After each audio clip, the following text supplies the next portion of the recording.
presentasi kelompok MSDM lanjutan. Di kelompok saya ada saya sendiri yaitu Deswan Ramadhani, ada juga Krisna Jamendra, dan ada Muhammad Ihsan Saputra, ada Cutara Aldila. Jadi kita akan membahas tentang hubungan pegawai dengan serikat kerja. Apa sih yang ada di hubungan pegawai dengan serikat kerja ini? Mari kita bahas sama-sama. Di sini saya akan menjelaskan tentang pengertian serikat kerja. Apa sih serikat kerja yang mungkin teman-teman ketahui? Nah, di sini pengertian serikat kerja yaitu berdasarkan ketentuan umum pasal 1 Undang-Undang Tenaga Kerja tahun 2003 nomor 17. Serikat buruh atau serikat pekerja merupakan organisasi yang dibentuk dari, oleh, dan untuk pekerja baik di perusahaan maupun di luar perusahaan, yang bersifat bebas, terbuka, mandiri, demokratis, bertanggung jawab, guna memperjuangkan, membela, serta melindungi hak dan kepentingan pekerja serta meningkatkan kesejahteraan, serta melindungi hak dan kepentingan pekerjanya. Tujuan didirikannya pekerja serikat ini yaitu dia menjamin dan meningkatkan standar hidup atau status ekonomi anggotanya, kemudian meningkatkan dan menjamin keamanan individual dari ancaman dan situasi yang muncul karena fluktuasi pasar, perubahan teknologi, atau keputusan manajemennya. Lalu kemudian ada mempengaruhi hubungan kekuasaan dalam sistem sosial dengan cara yang mendukung dan tidak merugikan perkembangan dan tujuan serikat pekerja, memajukan kesejahteraan semua pihak yang bekerja untuk kehidupan, baik itu anggota serikat pekerja ataupun bukan. Kemudian ada menciptakan mekanisme untuk menangkal penggunaan kebijakan dan praktik yang subjektif dan sewenang-wenang di tempat kerja. Lalu ada filosofi dasar gerakan pekerja, yaitu demokrasi organisasi dan atmosfer harga diri sosial bagi para pekerja pria dan wanita. Terdapat beberapa tipe di dalam serikat karyawan. Di antaranya itu 1. Craft unions, keduanya itu ada industry unions, ketiga ada max unions. Lalu di craft unions ini serikat karyawan yang anggotanya terdiri dari para karyawan atau pekerja yang mempunyai keterampilan yang sama, misalnya itu seperti tukang-tukang kayu, seperti itu. Lalu di industrial unions ini dibentuk berdasarkan lokasi pekerjaan yang sama. Serikat ini terdiri dari pekerja yang tidak berketerampilan atau unskilled maupun yang berketerampilan atau skilled dalam suatu perusahaan atau industri tertentu tanpa memperhatikan sifat pekerjaan mereka. Lalu yang ketiga itu ada mixed union, itu mencakup para pekerja terampil, tidak terampil, dan setengah terampil dari suatu lokal tertentu, tidak memandang dari industri mana bentuk. Serikat karyawan ini mengkombinasi craft unions dan industrial unions. Kemudian itu ada landasan pertimbangan pembentukan serikat, itu akan dijelaskan oleh teman saya. Baiklah, di sini saya akan menjelaskan tentang landasan pertimbangan pembentukan serikat karyawan.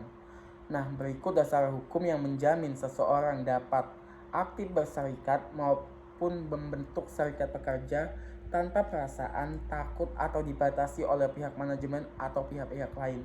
Yang pertama, Undang-Undang 1945 Pasal 28 tentang kebebasan berorganisasi.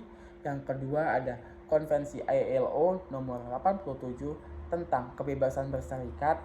Yang ketiga ada Undang-Undang nomor 21 tahun 2000 tentang serikat pekerja. Yang ketiga ada Pasal 104 ayat 1 Undang-Undang nomor 13 tahun 2003 tentang ketenagakerjaan.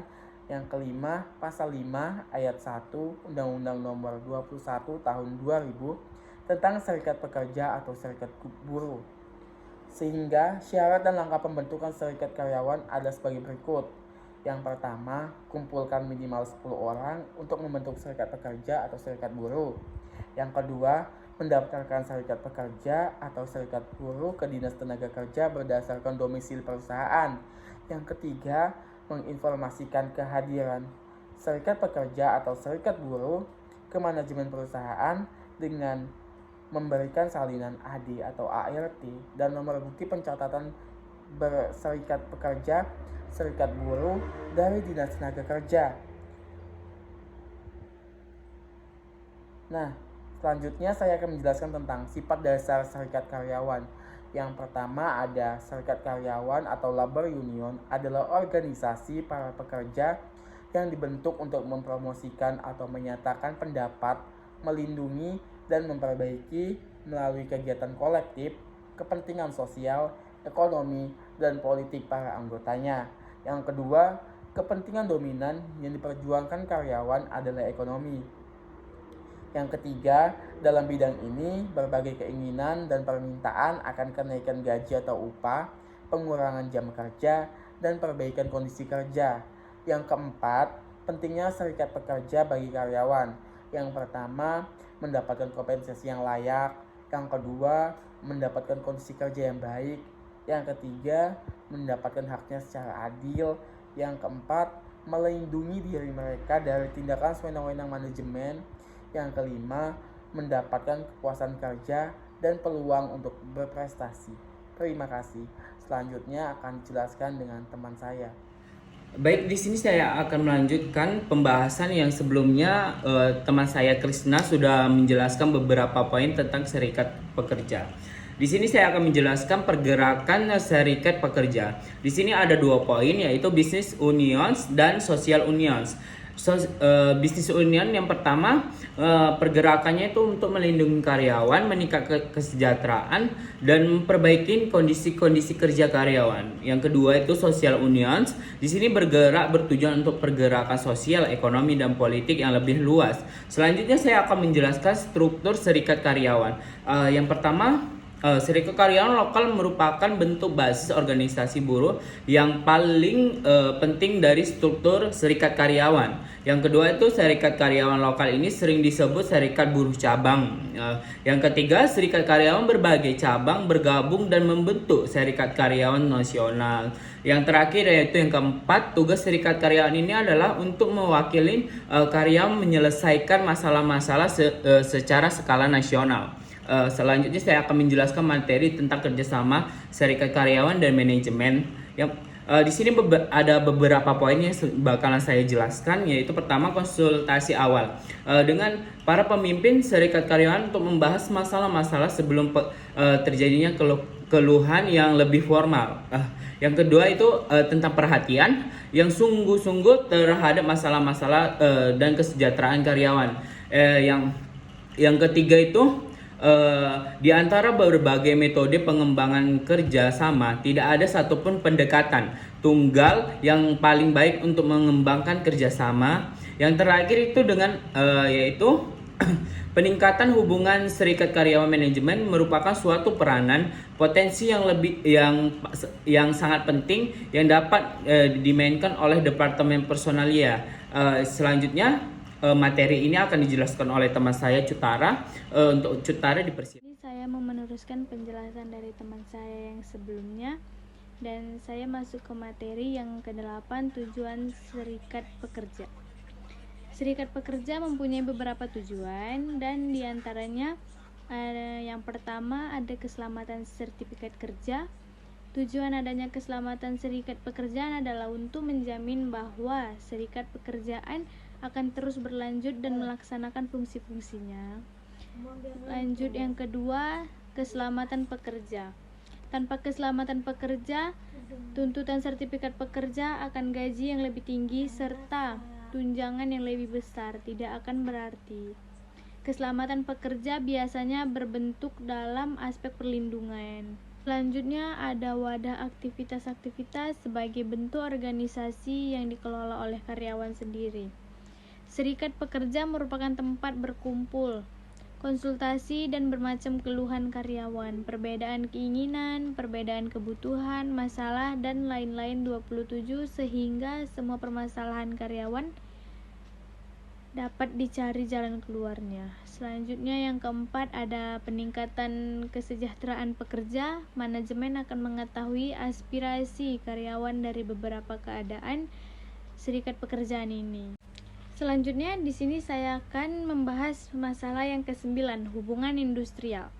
Pengertian hubungan industrial dalam Undang-Undang Nomor 13 Tahun 2003 tentang Tenaga Kerja Pasal 1 nomor 16 disebutkan bahwa yang dimaksud hubungan industri adalah suatu sistem hubungan yang terbentuk antara para pelaku dan proses produksi barang dan jasa yang terdiri dari unsur pengusaha, 6 pekerja buruh dan pemerintah yang didasarkan pada nilai-nilai Pancasila dan Undang-Undang Dasar Negara Republik Indonesia tahun 1945. Selanjutnya yang ke-10, tujuan manajemen hubungan industrial. Hubungan baik antara buruh dan pengusaha merupakan dasar perkembangan demokrasi industrial. Tujuan daripada manajemen hubungan industrial adalah menciptakan hubungan industrial yang damai dan harmonis. Buruh tidak akan sejahtera dan pengusaha tidak akan mencapai keuntungan jika hubungan di antara keduanya tidak damai dan harmonis. Berikut adalah tujuan yang lebih spesifik dari manajemen hubungan industrial, yaitu ada 5. Yang pertama, melindungi dan menciptakan keseimbangan interburuh dan pengusaha dengan menciptakan pemahaman bersama hubungan baik dalam semua aspek proses produksi. Selanjutnya yang B, menghindari perselisihan hubungan industrial dengan menciptakan komunikasi dua arah untuk mengembangkan sikap saling percaya, keadilan, keharmonisan, dan hubungan baik yang sehat. Selanjutnya yang C, meningkatkan produktivitas perusahaan untuk menciptakan keuntungan bersama. Sedangkan yang D, membangun dan mempertahankan demokrasi industri berdasarkan kerjasama, tidak hanya sebagai hasil perusahaan, akan tetapi partisipasi juga diperlukan dalam pengembalian penguntungan keputusan di mana individu tenaga kerja merupakan warga perusahaan yang baik. Sekian dan terima kasih. Sampai ketemu.